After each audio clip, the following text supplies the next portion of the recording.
we have learned about the local lemma. And in the previous examples, we defined some bad events, and we show that those bad events have a very small, weak dependency. Then we can apply this local lemma to show that one can avoid all the bad events with positive probability. And in these examples, those bad events were symmetric in the sense that all the bad events look the same. So for the Ramsey number case, the bad events was that you choose X vertices, and then the probability that event is that all of the edges get the same color. And for the other example of list coloring, you choose an edge and then color, and then these two vertices, and then they are adjacent, and they both get the same color. So these are one type of bad event. There is only this one type, and there is this only one type. But sometimes we might want to,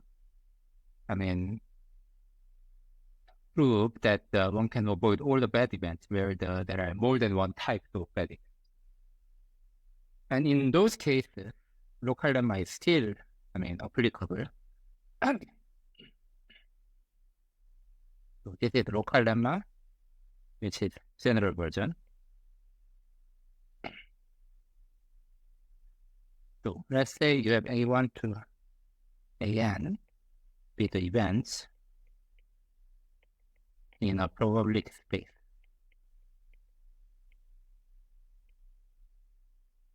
And for each I, we let EI be a set of indices such that this AI is mutually independent of the all events except this TI. So those are the MOST events, those MOST events that we want to exclude when we consider the mutual independence. And if there exists weights x1 to xn such that each xi is between 0 and 1, and the probability that AI false is strictly more than xi times you consider all the indices in Ti, and then you multiply 1 minus xj. This holds for all I. Then the conclusion is that we can avoid all bad events with positive probability. Again, I will not prove it. And if you actually try to compute the case where all of these are P, then all of these are same number P, and then all of the events have the same probability, then you can derive the symmetry local lemma from this general one. So from this, we want to prove a lower bound on the Ramsey number and R3K. This is off-diagonal Ramsey number. And in here, consider the red edges as edges and blue edges as non-edges. Then this red-blue coloring becomes a graph where the graph does not contain triangle. So this is triangle-free graph with what? Independence number and most K. So this is, one of the stuff that we saw before. Independent number smaller means large chromatic number.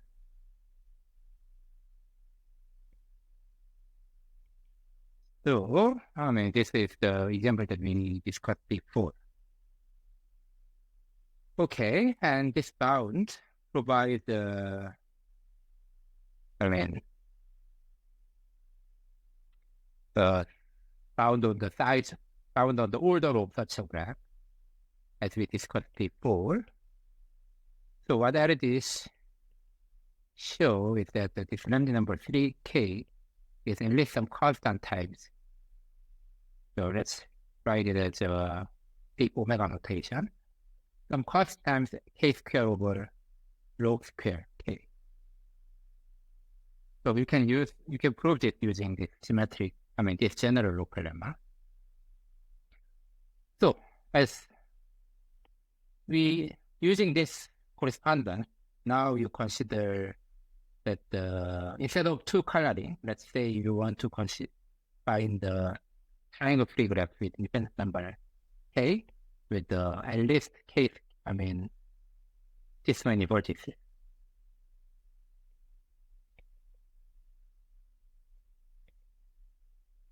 So you want to construct such graph. So we generate a random graph. So graph at random whose vertex set is bracketed. And how do we generate this? We generate this by letting each edge occur with a probability p.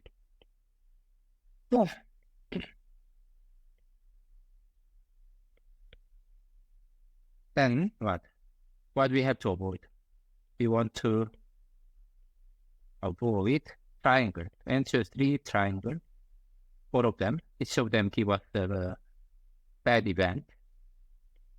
It's with probability p cube. So all of them happens with the probability p cube. And there are n choose k independent set.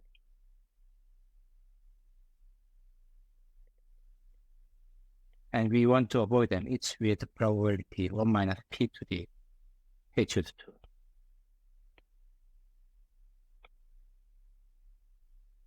So those are the bad events. So we have the occurrences of these are our events AI.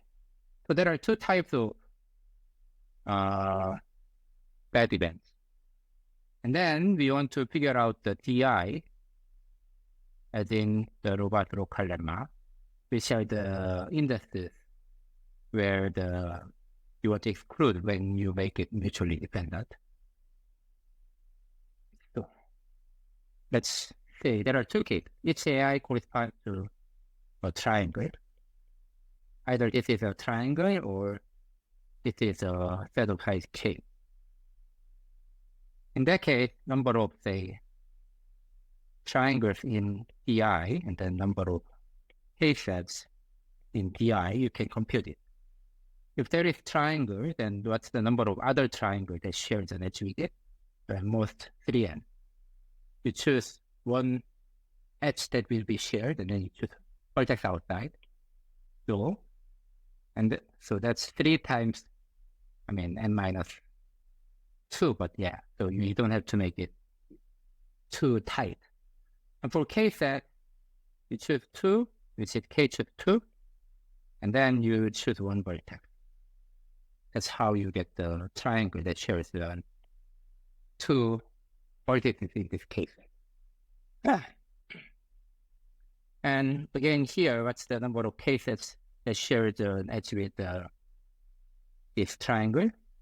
Trivially at most n choose k. You can improve a bit, but it doesn't really matter for us. And this is also n mod k, n choose k.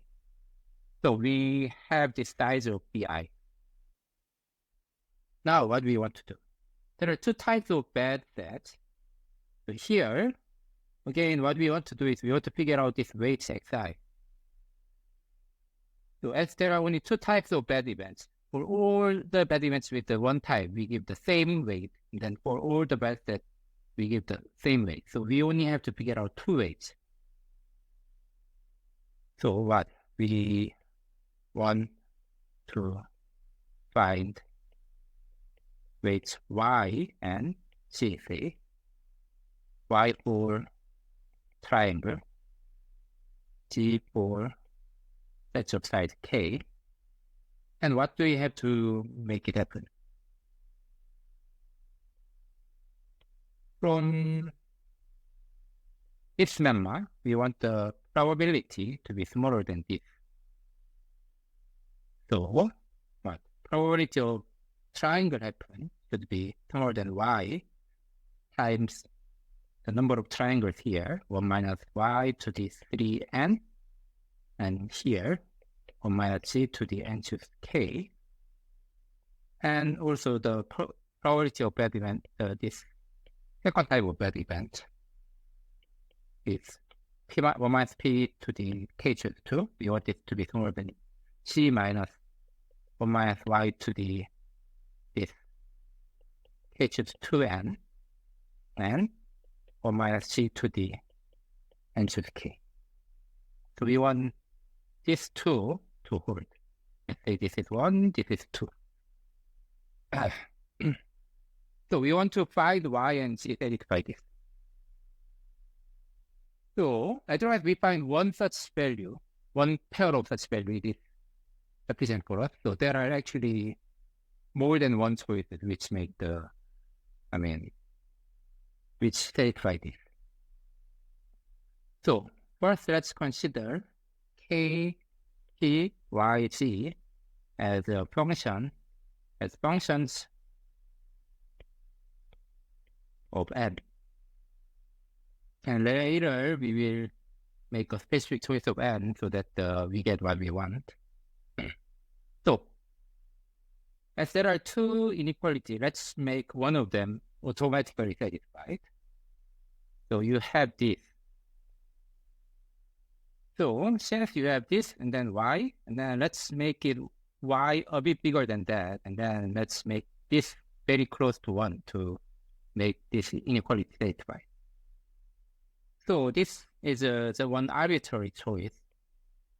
So you don't have to, as I mentioned, there are not unique ways. So as long as you figure out one way, it will be sufficient. Let's say y is slightly bigger than p cube. So p cube times 1 plus delta for some delta, small constant delta, we will, later determine. And what? Then this is slightly bigger than that, and then we want to make it as close as possible to 1. And we will make yc small enough. So remember, we didn't pick p yet. So later we will pick p small so that the y is small. So they are small enough that this and this both go to 1, approach to 1. And for this to go to 1, what we want is that we want ny to go to 0 and n choose kg go to 0. Then we can check that both of them go to 1. To guarantee this, what? Let c be the n choose k to the negative 1 plus delta. Let's do this. In order to avoid to introduce too many variables, let's use the same number here. Then, we didn't specify what n and k will be, but our choice will be a large number. So n and k. So for large k, we want to determine kn, and then we want to make sure that n is of this magnitude.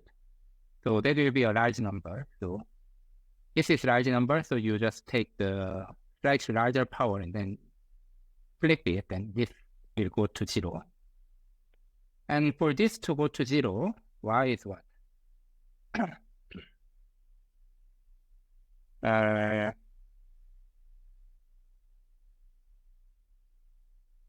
Y is roughly like p cube, and so this is what? N times p cube, we want that to go to 0.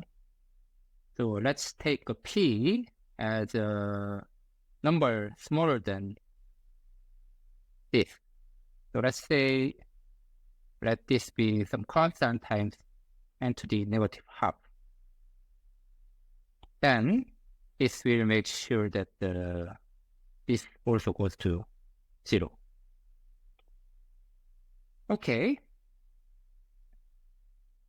So with this, if we take delta, a constant slightly bigger than 1, and this is absolute constant, then other things are the ones which are approaching to 1. So as long as k and n are large, this first inequality is satisfied. The 1 is ensured by this choice. Okay, so we consider the second inequality. So as we just showed that this is approaching to 1, we only need to ensure this inequality, and that's what. So in order to ensure this inequality, we know that this is bigger than or equal to e to the negative p times k choose 2, and this is g times e to the roughly minus y k choose 2 n. So we want this to happen. I mean, there are technically, so this one is bigger than that, it's okay, but this one and this one, I mean, technically, yeah, anyway, so these are approximately this, these are approximately this. So considering the error term, as long as we have this inequality, then we can ensure this. And taking log on here, and then move around, what you get? You get the p times k choose 2 should be bigger than the y k choose 2 n minus log g. Yeah, and then g was what? G was log g n choose k times 1 plus delta. So you know this, right? Okay, if we choose, so k, so that if log n choose k is some constant times k square over 2n to square root of n. So if we can make it happen, so this choice is to make sure that these three terms have a similar form. And what does this become? So p times k choose 2, y times k choose 2n. Then applying to here, that's what? That's actually negative. How did we choose g? G was, yeah, this. So there is negative. So this is what? 1 plus delta times C2 times the k square over 2 square root of n. Okay, let's make this as a k choose 2 here. Okay. So this is square root of n, k choose 2. By delete this, we have p is bigger than yn plus 1 plus delta C2 and to the negative half. Okay, but what do we know? We have let p is c1 times n to the minus half, and then y is p cubed 1 plus delta. To plug them in here, what we will get is c1 n to the negative half, and c1 1 plus delta c1 cube n to the negative half plus 1 plus delta c2 negative n to the half. So as long as you find the c1 and c2 which satisfy this, then we can verify what we want. But what happens? If you do let c1 small, say 1 over 100, and then delta smaller, like 1 over 100, 1 over 1000, and then C2 even smaller, 1 over, say, million, then this inequality falls. It's easy. I mean, if these numbers are not working, then you can make it smaller and smaller and smaller. And at some point, this works. Then, for that choice, I mean, it would be enough. But the one thing we didn't check is whether we can let this happen, right? So, but we will actually choose this k as a little of n, then this log of n choose k is roughly k log n over k. So in order to ensure this, what we want this k log n over k to be C2 times n to the negative half times like K2. We want this to hold. But in order to make this hold, just take the C2 at k as a C2 times negative 1 times n to the half times log n. We'll satisfy this.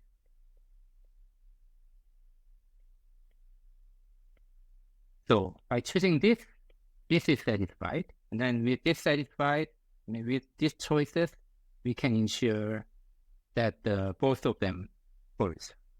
And we apply the robust local lemma that the highlighting is achieved. With this, so this was our choice. Then what's n?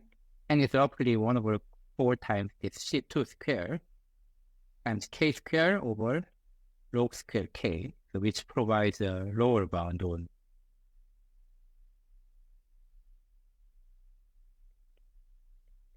this off-diagonal Lambda number. So that's what we did. So that's what we wanted. Okay, so this shows how we can use the general local lemma. Okay. So before finishing the section of property method, let me mention one more thing. So we have seen several examples where we can use this property method to prove the existence of certain discrete object. Then one obvious question is that how can we construct? So we show the existence, but natural question is how can we construct one? So it's natural to ask that can we convert this proof, this property proof, into a deterministic algorithm which succeeds in efficient way. Of course, you have shown the existence. For example, you in order to find such a graph, but you just consider all possible graphs. On n vertex graph, you consider all possible graphs, which are at most this many, and then one of them must satisfy. So you choose them, then that would be it. But that's not efficient. You have to check super exponentially many candidates. So natural question is, can we convert the proof into polynomial time algorithm, a deterministic?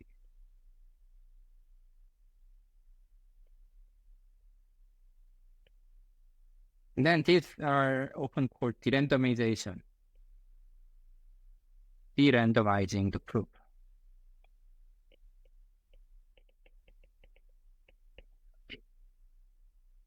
So one of the examples of this derandomization is called the method of conditional probability.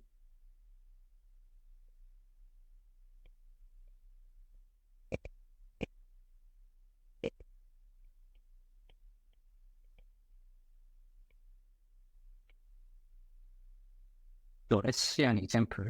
So for fixed k, we can find the polynomial time algorithm.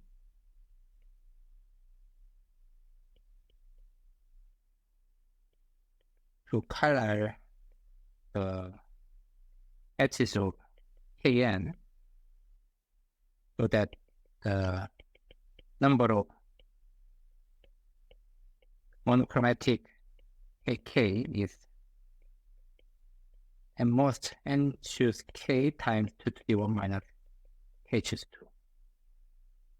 So that's the bound you get from the first two proof on the lower bound on the blended number. So for the alteration method, how did you do? You have this, and then you color it.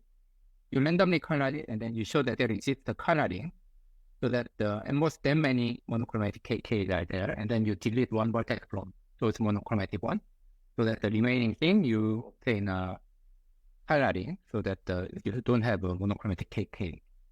So if this algorithm is there, then we can construct the switch coloring of a complete graph, which yields the lower bound of that theorem. So how do we do it? Roughly, I mean, there is this method of conditional probability. You might get from the name that what we will do is we will give some weighting on its okay, we will see the proof. So let's consider a complete graph Kn on the vertex set bracket n, and we consider partial two coloring f of the edges of Kn. So this is partial coloring. So this is which colors edges of subgraph H of the complete graph. Then what? For each set of size K, we give some weights on this. Weight of S is either 0 or 2 to the 1 minus K choose 2 or 2 to the minus R if F colors two edges in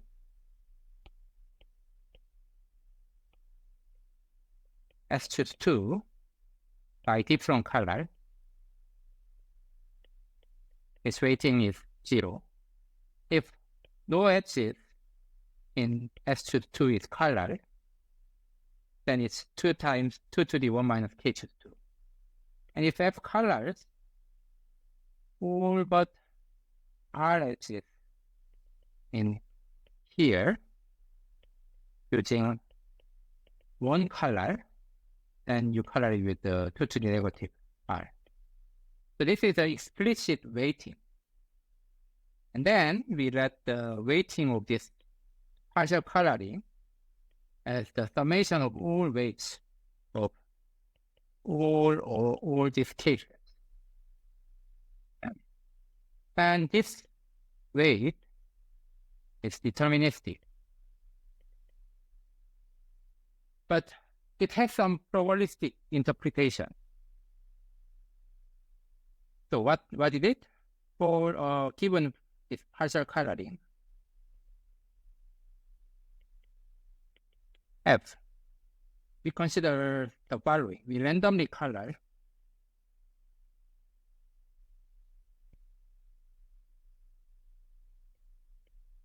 remaining uncolored edges.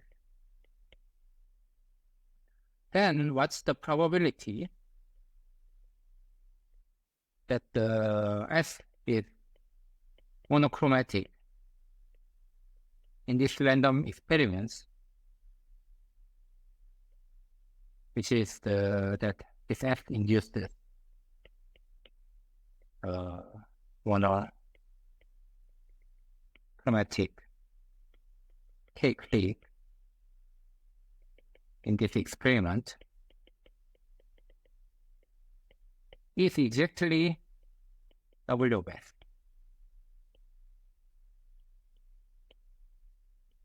So W of S is designed so that this number is actually this conditional probability. So conditioning that this F is given. Some of the edges are colored. The remaining ones are not yet colored. They are randomly colored. This is the conditional probability. Then its weight of X is what? Expected number of X, given that our phi of EH is same with F, where this X is the number of monochromatic K-clique in random coloring pi of the edges of AN. We condition the events that some of the edges are exactly colored as given F. What's the expected number of monochromatic K-clique? So this is conditional expectation. Okay, that was the interpretation of our weights. Now what?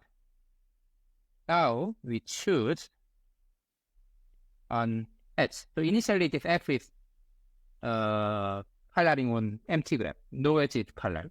And then you choose one edge by edge, which is not colored by F. And let F1 and F2 be two possible extensions of F by coloring this E with color 1 and 2 respectively. Then what? Then this weight is conditional expectation. We can check that the W of F is half times W of F1, but half times W of F2. You can actually compute to check this equality, or you can use it as conditional expectation. So this conditional expectation is what? Probability that E is 1, and then expectation when assuming E is 1, plus probability that E is 2. This means that the colored with 2, i.e.